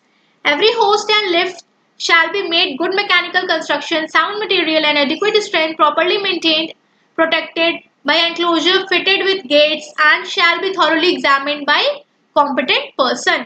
ठीक है, सब लिफ्ट वगैरह किसी competent person द्वारा examined होना चाहिए। Every lifting machine, every chain, rope and lifting tackle for the purpose of raising or lowering persons, goods, materials, all parts including the working gear, whether fixed or movable, or every lifting machines and every chain, rope or lifting tackle shall be of good construction. ठीक है, कोई भी ऐसा चीज जो खींच रहा हो या गिरा रहा हो पर्सन्स को, गुड्स को, या दोनों को गुड कंडीशन में होना चाहिए। ऐसा ना हो कि लिफ्ट करते समय चेन टूट गई और हैवी सा मटेरियल किसी के सर पे गिर गया, ठीक है। Adequate strength and free from defects, it should be maintain properly, section number 28 में दिया है इसके बारे में। नेक्स्ट, चलो आगे बढ़ते हैं। Revolving machinery, section 30, according to section 30, in every factory in which process of grinding is carried on there shall be permanently affixed, ठीक है, जो revolving machines हैं उसको फिक्स करना है अगर वो ग्राइंडिंग का काम कर रही है, और place near each machine in the use a notice indicating the maximum safe working peripheral speed of every grind stone और abrasive wheel, the speed of shaft और spindle upon which the wheel is mounted, and the diameter of pulley upon which the shaft is necessary to secure. Basically लिखा क्या है कि जो भी machine है grinding machine उसके बारे में जो डिटेल्स है वो वहां पे पेस्ट रहनी चाहिए, ठीक है। प्रेशर प्लांट सेक्शन नंबर 31 में है। Section 31 of the act, in any factory, any plant और मशीनरी और any part of it operated at pressure above the atmospheric pressure, effective measures shall be taken to ensure that safe working pressures और such plant or machinery or any part is not exceeded. ऐसी जगह जहाँ atmospheric pressure से ज़्यादा pressure use हो रहा है, एक पर्टिकुलर सेफ्टी लिमिट से ज़्यादा प्रेशर ना एक्सीड हो, इसका ध्यान आपको देना है। Floor, stairs and means of access, section number 32, according to section 32, floor, stairs and means of access must be sound construction and shall be free from obstruction causing person to slip. अभी तक lift के बारे में हमने पढ़ा था, अब ये क्या है फ्लोर्स के बारे में कि ऐसा ना हो कि बहुत स्लिपरी फ्लोर्स हो कि लोग उस पर फिसले जा रहे हैं, ये आपका सेक्शन 32 में था। अगला है section number 33। Next is about pit sumps opening in floors, section 33। आपको बेसिकली पता होना चाहिए किस सेक्शन में क्या दिया हुआ है, ये भी वही लिखा होगा कि पिट्स वगैरह बन रहे हैं, डेप्थ पता होना चाहिए पिट्स का, situation, construction, source of danger. The state government in writing exempt subjects to such conditions as must prescribed by any factory or class with respect to any vessel, some tank picked opening from compliances with the provisions of the sections. अब अगला है excessive weight. It is under 34. No person shall be employed in factory to carry, lift or carry or move any load so heavy as likely to cause him injury. ज़्यादा heavy weight नहीं carry करना है, ये दिया आपका article 30 number 4 में।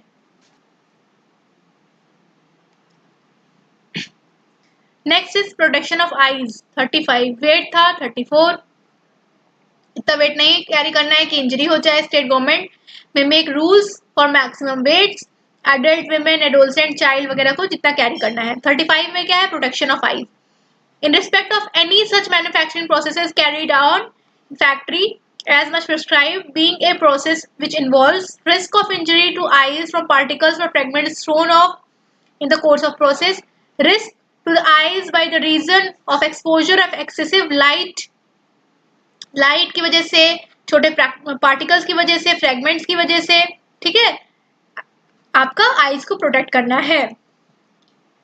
Precaution against dangerous fumes. No person shall be required or allowed to enter any chamber, tank, vault, pit, pipe, flue or any other confined spaces in factory which gas or fume, vapor or dust is likely to be present. No person shall be required or allowed to enter any confined spaces as is referred to the subsection 1, जो भी 1 में है, यहाँ पे 1 वाला था, until all practicable measures have been taken to remove any gas, fume, vapor and all, ठीक है।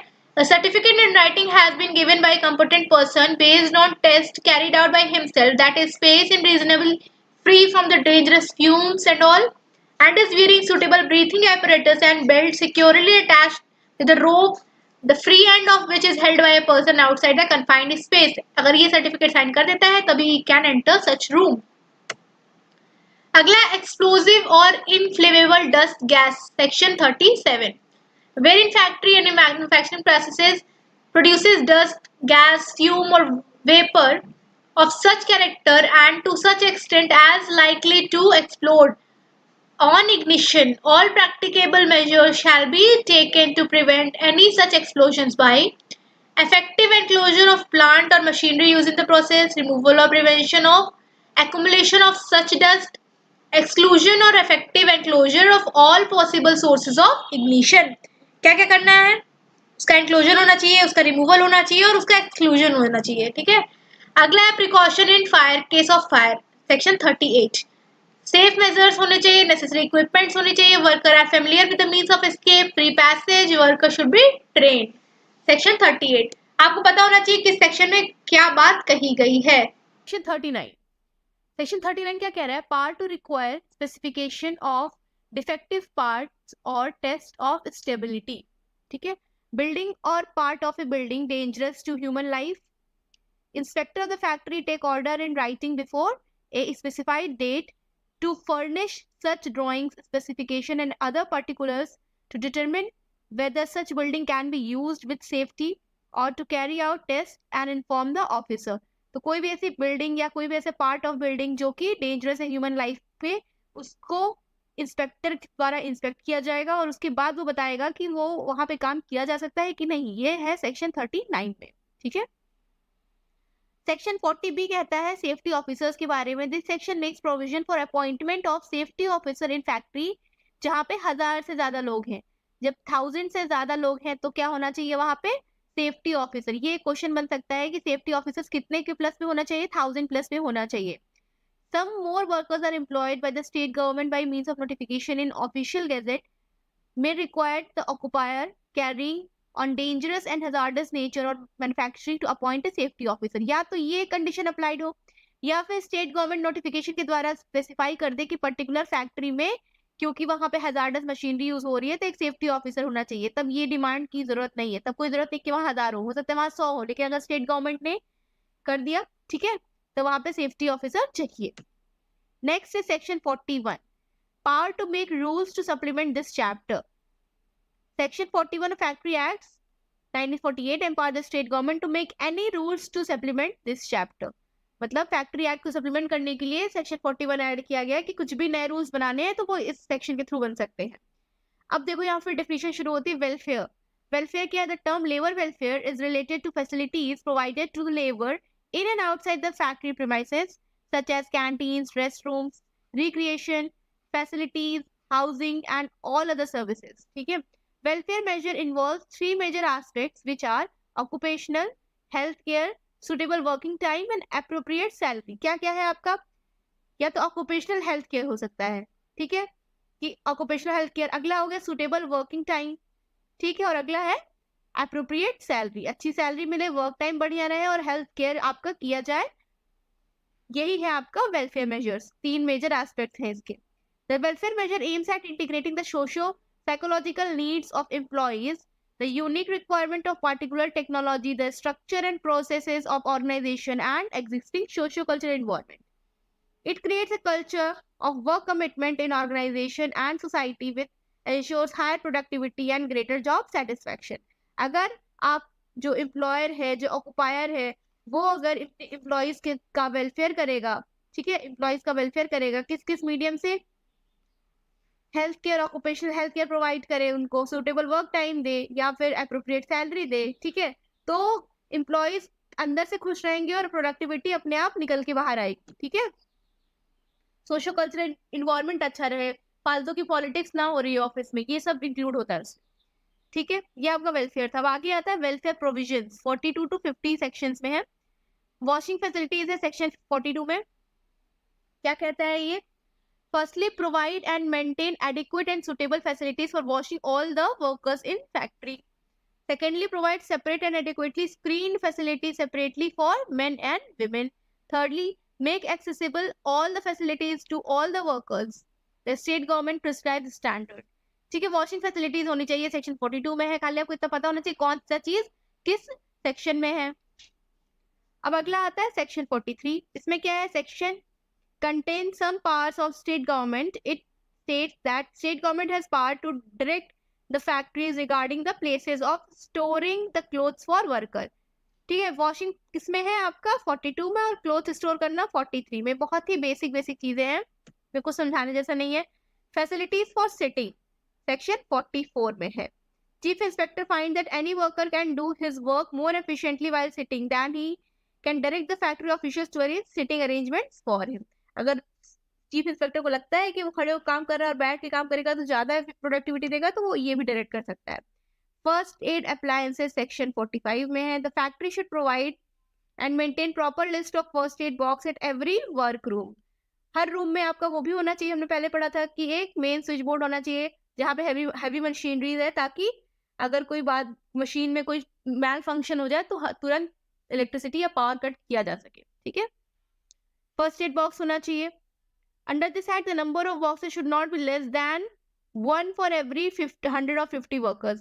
हर 100 से 50 वर्कर्स के बीच में एक सेफ्टी बॉक्स होना चाहिए, ठीक है, और हर वर्क रूम में एक सेफ्टी बॉक्स होना चाहिए। Moreover the first aid boxes should have all relevant content. ये नहीं हो कि खाली डिब्बा है, प्लस साइन रेड कलर का रेड क्रॉस बन के रखा हुआ है, नहीं, उसके अंदर रिलेवेंट मेडिसिन भी होनी चाहिए। There should be nothing except the prescribed contents in the first aid box. Each first aid box should be under control of first aid in charge, who will handle all its requirement and utilization, ठीक है। In case of number of workers, अगर 500 से ज्यादा है, the factory should arrange an ambulance room with availability of all necessary equipment. एक ambulance room भी होना चाहिए कब? जब 500 से ज्यादा वर्कर्स हैं आपके, तो एम्बुलेंस रूम भी होना चाहिए। Every factory where the number of workers exceeds 250, then the state government will direct the factory owners to provide and maintain a canteen for workers. Moreover, the government may lay down certain conditions for construction of factory, like the food stuff to be served, the date of by which such canteen shall be provided, the constitution of managing committee of the canteen, get standards in respect of construction and accommodation of canteen. Canteens किसमें है आपका? ये तो याद ही रहेगा, canteen आपका 46 में है। और कब कैंटीन बनने का प्रोविजन है? जब 250 से ज्यादा वर्कर्स हैं, ठीक है। ऐसा नहीं कि उससे कंपनी बना सकते, लेकिन कंपलसरी कब है? जब 250 से ज्यादा वर्कर्स हैं। रेस्ट रूम सेक्शन 47 में है, ठीक है।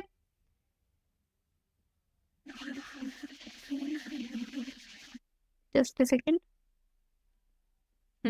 रेस्ट रूम किस में है? सेक्शन 47 में। The number of workers in factory crosses 150, then the factory owner should construct and maintain shelter and rest room. देखो 150 से ऊपर है तो क्या होना चाहिए? Rest rooms, rest room. Section क्या है आपका? 47। उसके बाद क्या था?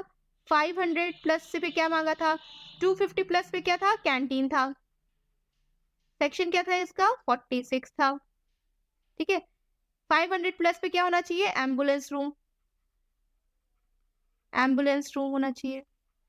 50 to 100 वर्कर्स पे एक फर्स्ट एड बॉक्स होना चाहिए, फर्स्ट एड बॉक्स होना चाहिए, ठीक है। हर रूम में फर्स्ट एड बॉक्स होना चाहिए। इस तरह के डिफरेंट डिफरेंट प्रोविजंस। अगला आता है section 48, it is about creche. Due to workforce diversity nowadays women's participation is increased. अब जब वुमेन्स आएंगी तो हो सकता है उनके छोटे बच्चे हैं तो वो भी आएंगी साथ में, इसीलिए क्रेच की फैसिलिटी होनी चाहिए।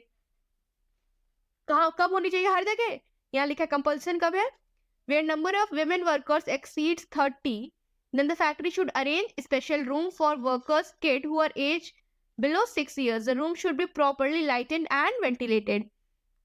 क्रेच कब होना चाहिए? जब 30 से ज्यादा women's हो और 6 साल से कम बच्चे वहां रहेंगे, ठीक है।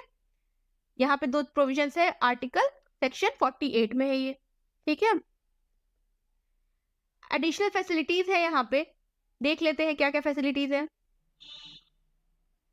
Additional facilities depending upon number of employees. 30 women पे क्रेच जो हमने देखा, 150 पे रेस्ट रूम, 500 पे एम्बुलेंस रूम होना चाहिए, फुल टाइम वेलफेयर ऑफिसर होना चाहिए, 1000 पे सेफ्टी ऑफिसर होना चाहिए और 250 पे कैंटीन होनी चाहिए। जो हम पीछे देखते आए हैं वही सब है यहाँ पे। कैंटीन किस में था आपका? 46 में था, राइट। यहाँ लिख देते क्रेच किस में था आपका? 48 में था, ठीक है। एंड आपके रेस्ट रूम्स यहाँ दिए हुए हैं, 47 में दिए हुए हैं। फर्स्ट एड 45 में दिया हुआ है, रेस्ट रूम 47 में है, फर्स्ट एड 45 में है, ठीक है। So this was it. अब आता है अगला। अगर ये टेबल आप देख लेंगे ना और पीछे का नहीं पढ़ेंगे, ठीक है, बस ये टेबल ध्यान देना है आपको। आपको तो पता ही है कि क्रेच होना चाहिए तो अच्छा सा वेंटिलेशन हो, ये तो बहुत कॉमन चीज है कि एम्बुलेंस रूम है तो वहां पे अच्छी मेडिसिन हो, ठीक है। सेफ्टी ऑफिसर है, उसका क्या काम है, कैंटीन है तो वहां अच्छा खाना होना चाहिए, ये तो कॉमन सी चीजें हैं। लेकिन हमें तो आंसर राइटिंग नहीं करनी ना यहाँ पे, हमको तो ये फैक्चुअल चीजें पता होनी चाहिए कि सेक्शन 48 में क्रेच है, जब 30 वुमेन से ज्यादा होंगी तो क्रेच होना चाहिए और 6 साल से कम के बच्चे क्रेच में रहेंगे। 150 एम्प्लॉय से ज्यादा रहेंगे तो रेस्ट रूम होना चाहिए, सेक्शन 47 में कहा गया है। 500 एम्प्लॉय से ज्यादा होंगे तो एम्बुलेंस रूम होना चाहिए, सेक्शन 45 में कहा गया है। फुल टाइम वेलफेयर ऑफिसर होना चाहिए जब 500 एम्प्लॉय से ज्यादा होंगे। 1000 एम्प्लॉय से ज्यादा होंगे तो एक सेफ्टी ऑफिसर होना चाहिए, ठीक है। 250 एम्प्लॉय से ज्यादा होंगे तो कैंटीन होना चाहिए, और ये कहा गया है सेक्शन 46 में, ठीक है।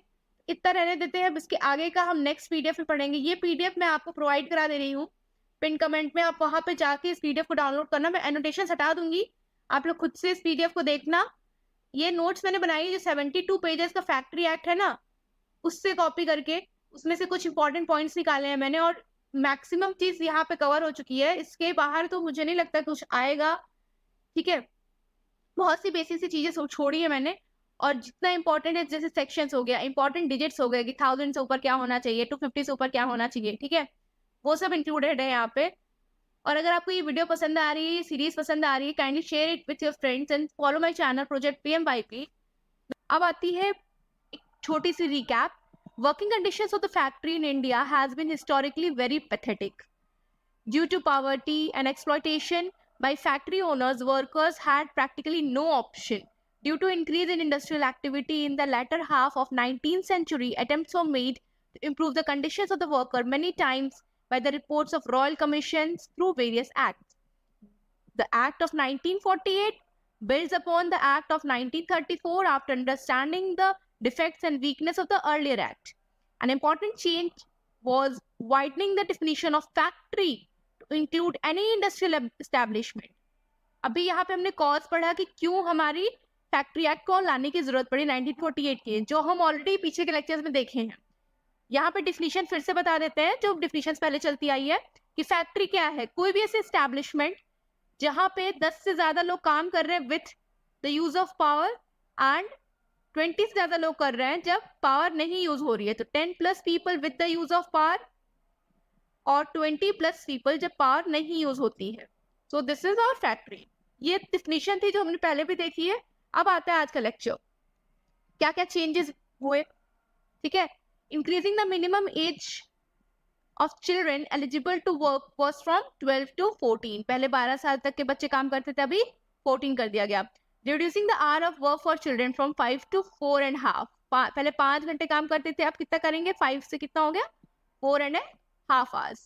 Prohibiting children from working after 7 p.m. and before 6 a.m. Explicit and special focus on health, safety, welfare of all sorts of workers. अब आता है working hours. A worker can not be employed for more than 48 hours a week. Section 51. ठीक है, 48 hours से ज्यादा काम नहीं कराना है. ठीक है, जो आप लोग 9 घंटे की जॉब करते हो, राइट, तो वो 9 घंटे की कैसे कर ले, तो 9 into 6 अगर कर दिया जाए तो ये 54 हो जाएगा. आप लोगों को लगेगा कि यार ये तो ज्यादा हो गया 48 से. अब इस पे भी आएंगे, इसमें ब्रेक इंक्लूडेड होता है. Weekly holiday is compulsory. If he is asked to work on weekly holiday, he should have full holiday on one of the 3 immediately or after the normal day of holiday. ठीक है, अगर आपको Sunday, suppose weekly holiday Sunday को है, ठीक है, अगर आपसे संडे को काम कराया जा रहा है तो आने वाले 3 दिन के अंदर अंदर आपको छुट्टी दी जाएगी. ठीक है, he cannot be employed for more than 9 hours a day. Section 54. At least half an hour of rest should be provided after 5 hours. अब देखिए, हर 5 घंटे के बाद 1 घंटे का हाफ आवर्स का रेस्ट होना चाहिए. हर 5 घंटे के बाद हाफ आवर्स का रेस्ट होना चाहिए. Total period of work inclusive of rest can not be more than 10.5 hours. ये है आपका मेन, वर्क प्लस रेस्ट कितना होना चाहिए, 10.5 आवर्स. ठीक है, एक दिन का. ठीक, और अगर आप इंटू 6 कर दो तो ये आ जाएगा 63 आवर्स. और अभी आप कितना काम करते हो, 54 आवर्स. तो आप लोग वर्क टाइम लिमिट के अंदर ही काम कर रहे हो, क्योंकि इसमें क्या है, आपका ब्रेक्स इंक्लूडेड है, राइट. ब्रेक इंक्लूड करके एक दिन में आपसे 10.5 आवर से ज्यादा काम नहीं कराया जा सकता. ये है यहाँ पे. ठीक है, notice period of work should be displayed. 61 में है, नोटिस पीरियड पता होना चाहिए कितना है, 61 में. Worker should be given weekly holiday. Overlapping of shift is not permitted. ये है आपका 58 में. ओवर टाइम वेजेस की बात कर लेते हैं. If a worker works beyond 9 hours a day or 48 hours a week, overtime wages are double the rate of wages that are payable. 59(1) में है कि अगर कोई वर्कर काम कर रहा है लगातार 6 दिन और फिर वीकेंड पे भी काम कर लिया तो उसको डबल वेज मिलेगा जो इन 6 दिनों में मिल रहा था. ठीक है, ये नहीं कि 6 दिन का डबल मिल जाएगा. 6 दिन में जैसे सैटरडे को जितना उसका वेज बनता है उसका डबल आपको संडे को मिल जाएगा. ठीक है, ये किस आर्टिकल में है, it is an article section 59(1). ठीक है, A workman cannot work in 2 factories. यही है जो आप लोग को रोकता है आजकल. ठीक है, A workman cannot work in 2 factories. There is restriction on double payment. Section 60. However, overtime wages are not payable when the worker is on tour. ठीक है, total working hours include overtime should not exceed 60 in a week. कितना है, including overtime को include करके 60 घंटे से ज्यादा काम नहीं करा सकते. ठीक है, वो 63 क्या था, वो तो था ब्रेक इंक्लूडेड, ब्रेक को इंक्लूड करके, लेकिन ओवर टाइम को इंक्लूड करके 60 घंटे से काम नहीं करा सकते. And over time hours in quarter should not exceed 50. In quarter का मतलब 3 महीने में 50 घंटे से ज्यादा ओवर टाइम नहीं करा सकते. Register of overtime should be maintain. And employ working outside the factory premises like field workers on tour outside headquarters are not entitled to overtime. Tour वगैरह पे या फील्ड वर्कर्स ओवर टाइम वगैरह के लिए entitle नहीं होते हैं. Employment of women. अब विमेन के बारे में देख लेते हैं. The worker women can not be employed beyond the hours 6 AM to 7 PM. ठीक है, 6 AM से 7 PM के बीच में ही इनको एम्प्लॉय करना है. जस्ट लाइक देखो यहाँ पे चाइल्ड का भी है. ठीक है, 6 AM से 7 PM. और women का भी वही है 6 AM से 7 PM. State government can grant exceptions to any factory or group or class of factories, but no women can be permitted to work during 10 PM to 5 AM. Exception हो सकता है कि 7 के बाद भी रुक जाए, ठीक है, हो सकता है 10 तक, बट 10 से 5 के बीच में नहीं काम कर सकते. Shift change can only be after weekly और other holiday and not in between. Section 66 में था ये एम्प्लॉयमेंट ऑफ वुमेन के बारे में. Night shift for women. Night shift, अब देखो यहाँ से लिखा है ना 10 से 5 काम नहीं कर सकते, तो नाइट शिफ्ट कैसे होती है भाई, लोग नाइट शिफ्ट में भी काम करते हैं. The factories act states that shift of women is permissible from 6 AM to 7 PM. Further, there is no circumstances women should be allowed to work after 10 PM. However, there is an exception is provided in the act that allows the state government to extend the time of women by passing a notification in official gazette. Extend किया जा सकता है official gazette में notification के द्वारा. The exception provided is only for women working in fish curing or fish canning factories where the employment of women beyond the hours specified in the said restriction is necessary to prevent damage or deterioration of any raw material. देखो खाली fish करिंग और fish Canning वाली तरह की factories में है, क्योंकि वहां पे क्या होगा कि जो रॉ मटेरियल है वो खराब हो जाएगा, इसलिए ये एक्सेप्शन है. ठीक है. Record of workman. A register must be maintained. No worker should be permitted to work unless his name is in the register. Record of overtime should also be maintained. 62. Register maintain होना चाहिए. Section 62. Leave.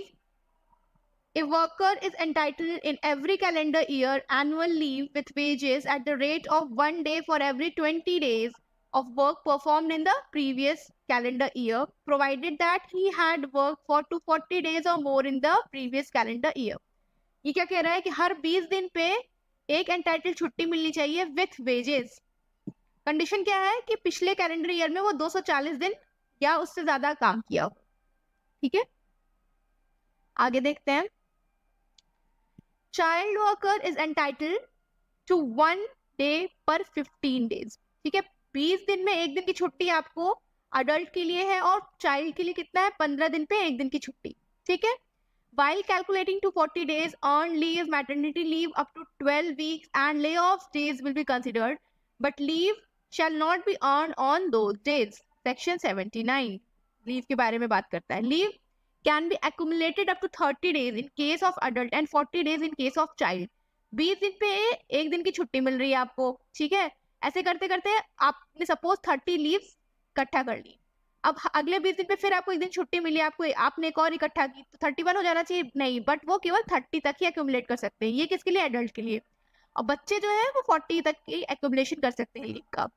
Leave admissible is exclusive of holidays occurring during or at either end of the leave period. Wage for the period must be paid before leaves begin if leave is for 4 or more days. Section 81. Section 81. अगर कोई employ छुट्टी ले रहा है, ठीक है, और suppose उसने संडे छुट्टी थी, उसने मंडे से छुट्टी डाल दी, और सैटरडे भी सपोज उसके ऑफिस में ऑफ था, फ्राइडे, तो उसने फ्राइडे और मंडे की छुट्टी ली है, तो उसके लिए तो 4 दिन की छुट्टी हो गई, बट काउंट कितना होगा, खाली 2 दिन की छुट्टी. ये लाइन कह रही. ठीक है. Next. Wages for over time and leave salary.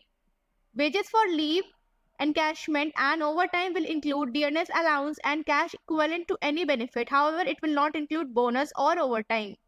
Leave की सैलरी कितनी है, जितनी ऑलरेडी सैलरी होती है, बस उसमें बोनस या ओवर टाइम नहीं मिलेगा. ठीक है. डीए वगैरह मिलेगा. Child employment. Child below age of 14 should not be employable. 67. Child above 14 but below 15 can be employed only for 4.5 hours a day or during night. Section 71. He should be certified fit by a surgeon. 68. ठीक है. Child fit होना चाहिए 68 में. He cannot be employed during night between 10 to 6 AM. Section 71. Adolescent कौन होता है, ठीक है, पर्सन जिसने 15 साल की उम्र क्रॉस कर ली हो बट 18 की नहीं की हो, वो एडोलसेंट होता है. हमने पहले लेक्चर में भी यही देखा था. He can be employed as an adult if he has certified of fitness for a full day's work from certifying surgeon. अगर सर्जन कह देता है कि ये एडोलसेंट है लेकिन इसकी जो फिटनेस है वो एक अडल्ट की तरह है, तो उसको फुल टाइम का पेमेंट दिया जा सकता, फुल टाइम वर्क दिया जा सकता है. An adolescent is not permitted to work between 7 p.m. and 6 a.m. 7 p.m. से 6 a.m. के बीच में वो काम नहीं कर सकता. Section 70. There are more restrictions on employment of female adolescents. Register of child workers should be maintained. Section 73. ठीक है. A notice containing abstract of the Factories Act and rules made there under in English and local language should be displayed. Name and addresses of factories inspector and certifying surgeons should also be displayed on the notice board. ये कौन surgeon है? ये वही surgeon है, बताता है कि adolescent बच्चा जो है बड़ा हो गया है, एडल्ट लायक ताकत है उसके अंदर, वो एडल्ट की तरह 9 hours काम कर सकता है, ये वही सर्जन है. Notice of accident, diseases, etc. Notice of any accident causing disablement of more than 48 hours, dangerous occurrences, and any worker contacting occupational diseases should be informed to the factories inspector. Section 88. ठीक है, कोई भी ऐसी accident होती है जिसमें disablement हो जाए 48 आवर्स से ज्यादा, उसको फैक्ट्री इंस्पेक्टर को इन्फॉर्म करना है. In case of accident causing death, the authority concerned is to make an inquiry with month of receipt of a notice. ठीक है, notice of dangerous occurrences and specified disease in the third schedule of the act should be given. Third schedule में हमें पता है क्या चीज है? Dangerous occurrences and specified disease. ये सेक्शन क्या है? 88A and 89. Dangerous occurrences 88A और यहाँ पे स्पेसिफाइड डिजीज 89. थर्ड शेड्यूल में भी ये चीज प्रेजेंट है. Obligation regarding hazardous processes, substances. Information about hazardous substances processes should be given. Worker and general public in vicinity should be informed about dangers and health hazards. Safety measures and emergency should be planned and ready. Safety committee should be appointed. ठीक है, ये notes मैंने खुद बनाई है. 72 pages का जो official gazette है रिगार्डिंग फैक्ट्री एक्ट ऑफ 1948, उसमें से मैंने छांट के इस नोट को बनाया है. ये मैं इसको डिस्क्रिप्शन लिंक में डाल दूंगी इसका PDF. वहां से आप डाउनलोड करके इसको 2-3 बार रिवाइज कर लेना, क्योंकि इसके सेक्शंस तो मुझे पता है कि एक बार में नहीं याद होने वाले, और कुछ कुछ बहुत इंपॉर्टेंट सेक्शंस हैं, आप उसको याद कर लीजिएगा. और मैं जब MCQ कराऊंगी, PYQs कराऊंगी, तो आप देखोगे कि कैसे डायरेक्ट क्वेश्चन उठ के आ जाते हैं इसमें से. Penalties. Chapter 10 of the Act of Penalties of the Factory 1948 are covered. Chapter 10 में क्या है? Penalties हैं. There are 9 sections from 92 to 99 that deal with penalties in certain situations. कितने सेक्शन है? 9. 92 से 99 सेक्शन हम penalties के बारे में पढ़ेंगे. ठीक है. If there is any infringement of the act, the occupier and the manager of the factory will be held responsible and equally liable for breaching the law. They both will face 2 years in imprisonment and fine up to 2 lakhs. ठीक है, कोई भी infringement है law वगैरह की, factory act की, तो 2 लाख तक का जुर्माना है और 2 साल की सजा. ठीक है, और यहाँ एंड लिखा है और नहीं है. If they continue to commit the same offense, they will be fined 10,000 every day for continued violation. Liability of owner of factory premises. Section 93 में liabilities हैं. वो liability क्या क्या है? When a factory is leased to be several occupiers or lesser leases or leaseholders, the factory owner is still held liable for supplying and maintaining certain services such as drainage, approach roads, water supply, power, lighting, sanitation and so on. ठीक है, अगर factory की lease बहुत सारे ऑक्युपायर्स के पास है, lease holders के पास है, पर फिर भी ओनर्स के पास अभी भी ये सब जिम्मेदारियां उसके पास है. ठीक है, the chief inspector has authority to issue an order to the owner of premises in order to enforce the requirement. किसके पास है? चीफ इंस्पेक्टर अथॉरिटी के पास ये ऑर्डर है कि ओनर ऑफ द premises को एनफोर्स करने के लिए रिक्वायरमेंट बोल सकता है. Penalty is enhanced even after the previous conviction. Section 94 of the Factory Act 1948 defines a penalty can be enhanced even after previous conviction. First, a person commits a general offense in the factory and does it again, faces a penalty up to 3 years in jail or fine of at least 10,000 or both. Second, the manager must count the offenses committed during the previous 2 years for the most recent offense and determine the application of this section. Penalty for obstructing the inspector. Section 95 of the Factory Act 1948 defines a penalty for obstructing an inspector. अगर inspector को काम करने से रोका जा रहा है तो वो है Section 95 में. Any person who stops an inspector from using any power given to him or under the act, or if an individual fails to appear when requested by the inspector, may be made responsible and subject to punishment of up to 6 months imprisonment and a fine of up to 10,000 rupees or both. 6 महीने का imprisonment और 10,000 का fine अगर inspector के बुलाने पर वो present नहीं होता या इंस्पेक्टर को कोई काम करने से रोकता है. This section is also applicable when anyone stops a worker from coming before it being inspected by inspector in the factory. अगर कोई आना, किसी को इंस्पेक्टर ने समन किया और वो इंस्पेक्टर के पास आ रहा है बट उसको किसी ने रोक लिया तो उसके ऊपर भी सेम फाइन और सेम पेनाल्टी लगने वाली है. 6 महीने की इम्प्रिजनमेंट और 10,000 rupees fine. This is it.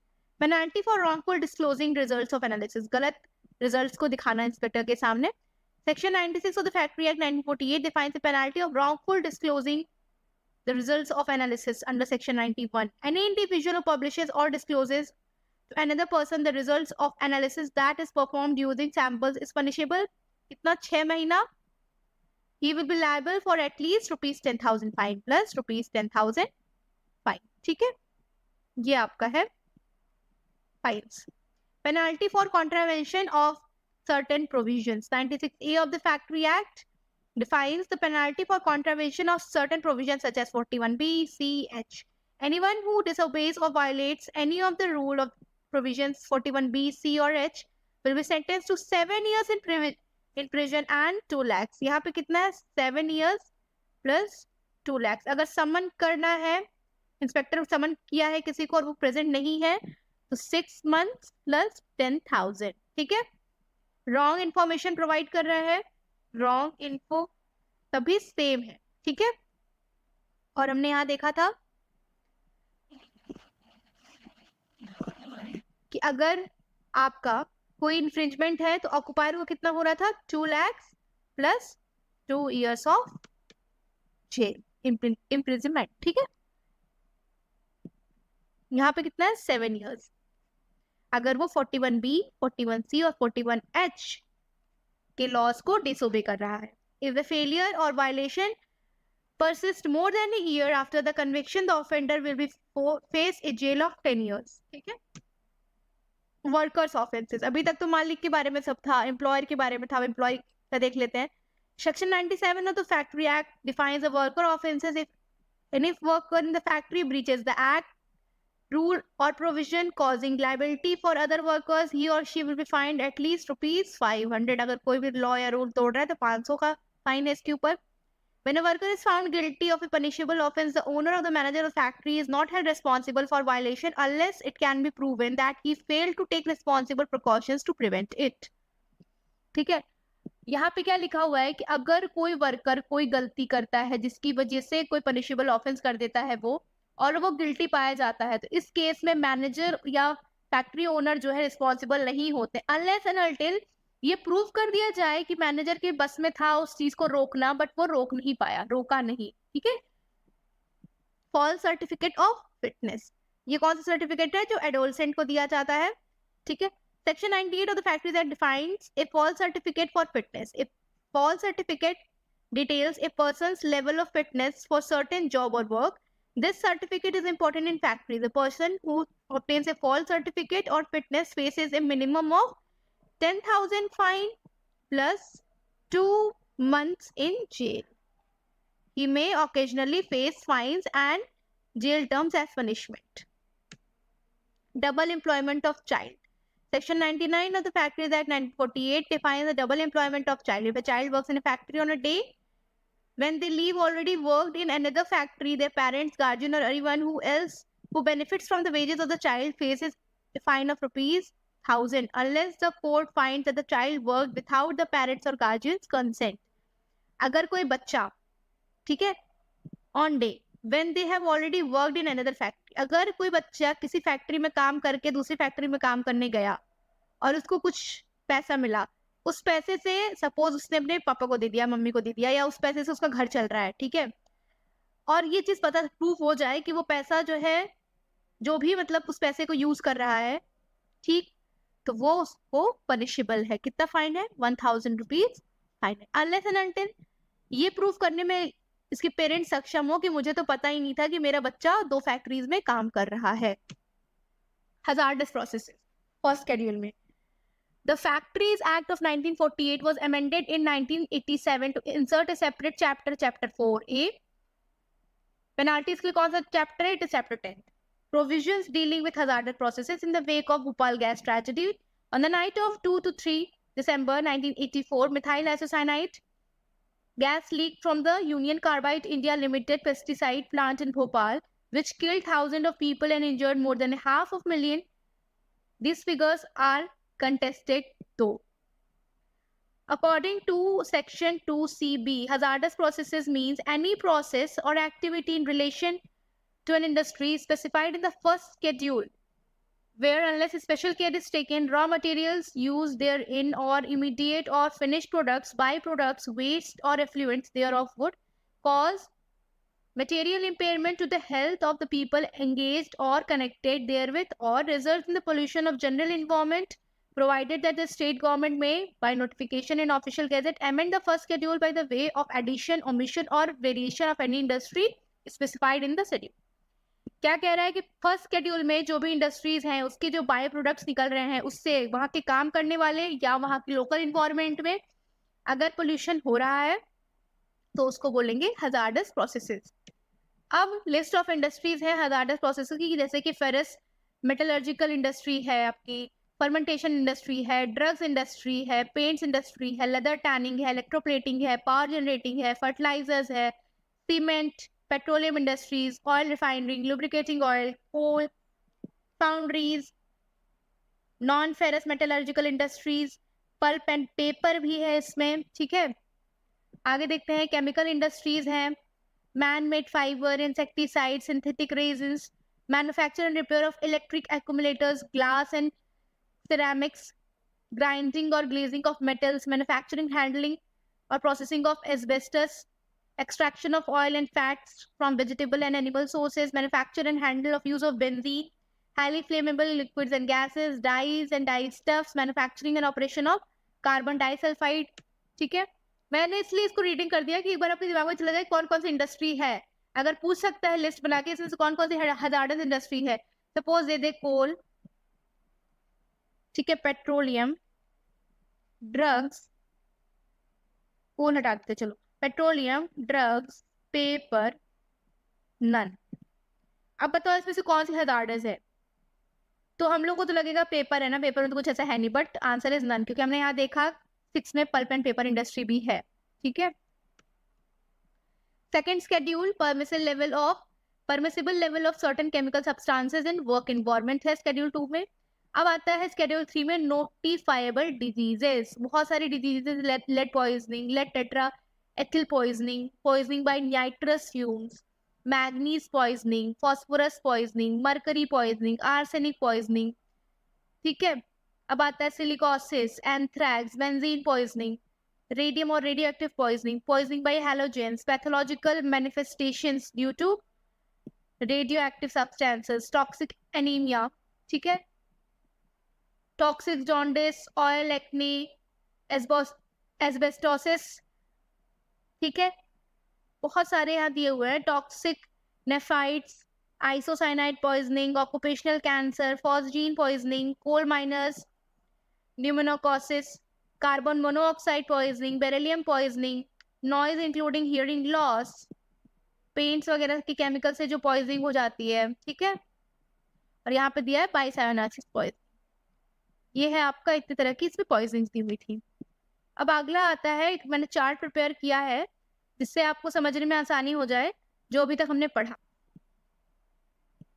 Employment of children, 14 साल से कम बच्चे को चाइल्ड लेबर के अंदर आता है, forbidden bye article 24 of Indian constitution under child labour act of 1986.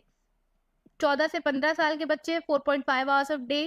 Certification कौन करेगा? Certified surgeon. Cannot work 10 PM से 6 AM के बीच में. एडोलसेंट मतलब 15 से 18, सर्टिफिकेशन के साथ ये फुल डे वर्क कर सकते हैं. Cannot work 7 PM to 6 AM के बीच में. ठीक है, लीव है 240 working days, 1 leave for every. अगर 240 वर्किंग डेज प्रीवियस ईयर में पूरा हो गया तो 1 leave for every 20 days with wage at least 12 leave in a year तो मिलनी ही चाहिए. एम्प्लॉयज 14 से 15 साल के बच्चों के लिए 15 दिन पे एक लीव है. 240 days including working days included, maternity leaves up to 12 weeks और ले ऑफ दोनों इंक्लूड होता है वर्किंग डे में, ठीक है। एक्यूमुलेटेड लीव 30 कर सकता है अडल्ट, और चाइल्ड कितनी लीव्स एक्यूमुलेट कर सकता है 40। Over time wages, over time wages excess of 48 hours a week या 9 आवर्स ए डे नहीं होना चाहिए, या इससे ज्यादा होता है तो ओवर टाइम वेज देना है। No over time on tour, 1 week में ज्यादा से ज्यादा 60 घंटे काम करा सकते हैं, जैसे 48 तो बाय लॉ, और 12 आवर्स ओवर टाइम हो सकता है। Quarterly over time maximum 50 hours, मतलब हर 3 महीने पे केवल 50 आवर्स ही हम ज्यादा काम करा सकते हैं। तो वही बात हो गई, ठीक है। एक वीक में देखो 60 आवर्स ही काम कर सकते हैं, मतलब 12 घंटे काम कर सकते हैं। इसका मतलब ये नहीं कि आप हर वीक उससे काम कराते जाओ, इसलिए उन्होंने हर 3 महीने का भी लिमिट सेट कर दिया कि 50 घंटे ही काम करा सकते हो हर 3 महीने पे, ठीक है। अब वर्कर के बारे में थोड़ा सा जानकारी, can not be employed for more than 48 hours, ठीक है। 9 घंटे से ज्यादा काम नहीं करा सकते, हर 5 घंटे पे आधे घंटे का ब्रेक देना है, और 10.5 आवर्स इंक्लूडिंग ब्रेक्स काम नहीं करा सकते। वीकली हॉलीडेज कंपल्सरी, और अगर हॉलीडे के दिन काम करा रहा है तो आने वाले 3 दिनों के अंदर अंदर उसको छुट्टी देनी है, और अगर ये 3 दिन छुट्टी वाले हैं उसके बाद की वही चीज फॉलो हो जाएगी, ठीक है। We should have a full holiday on one of the 3 immediately days or after the normal day of holiday, ठीक है। सेक्शन 52(1) में कहा गया है। आधे घंटे का ब्रेक सेक्शन 55 में कहा गया है। 9 घंटे काम सेक्शन 54 में कहा गया है, और सेक्शन 51 में कहा गया है केवल 51 में कहा गया है केवल 48 आवर्स ही काम करा सकते हैं एक्सक्लूडिंग ब्रेक। इंक्लूडिंग ब्रेक वाला दिया है 56 में, तो क्लियरली याद हो जाएगा। देखो 48 आवर्स काम कराएंगे 51 सेक्शन में दिया है, 9 घंटे काम कराएंगे 54 में दिया है, 55 में दिया है कि आधे घंटे का ब्रेक होना चाहिए, और इन दोनों को ऐड कर दो तो 10.5 का दिया हुआ है 56 में, ठीक है। So this was it about factory act. इतना आप लोगों ने सुना होगा कि फैक्ट्री एक्ट पढ़ना है, फैक्ट्री एक्ट पढ़ना है। देखो हमने 4 छोटे छोटे लेक्चर्स, 2 लेक्चर्स आपके अप्रॉक्स 30 मिनट्स के हैं, और 1-2 लेक्चर्स आपके 20 और 10 मिनट्स के हैं, मतलब मुश्किल से 1.5 से 2 घंटे में, 1.5 घंटे के अंदर अंदर मैंने आपका फैक्ट्री एक्ट ऑफ 1948 कंप्लीट कर दिया।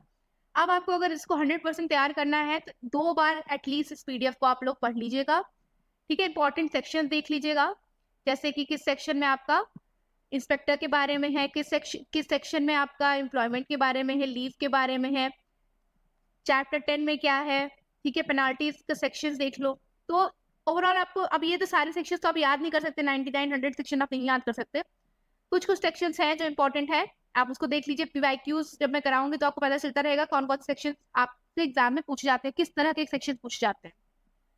This is my channel project PMYP। अगर आपको मेरी वीडियो पसंद आ रही है, kindly subscribe to my channel, share this series with all those who is preparing for EPF4। हमारा क्लास नंबर 11 में हमने MCQ कराया था, you can go through that after completing the 10 lectures. 10 lecture के बाद अगर आप 11th लेक्चर करोगे MCQ वाला, तो आपको पता चल जाएगा कि हम लोग की प्रिपरेशन कैसी चल रही है और किस तरीके से मैं कंटिन्यू करने वाली हूँ इसके बाद वाले MCQs। तो आप पढ़ते रहना इसको, ताकि आगे आने वाले MCQ लेक्चर्स में आपको फायदा मिल सके, ठीक है। Till then stay tuned and जय हिंद।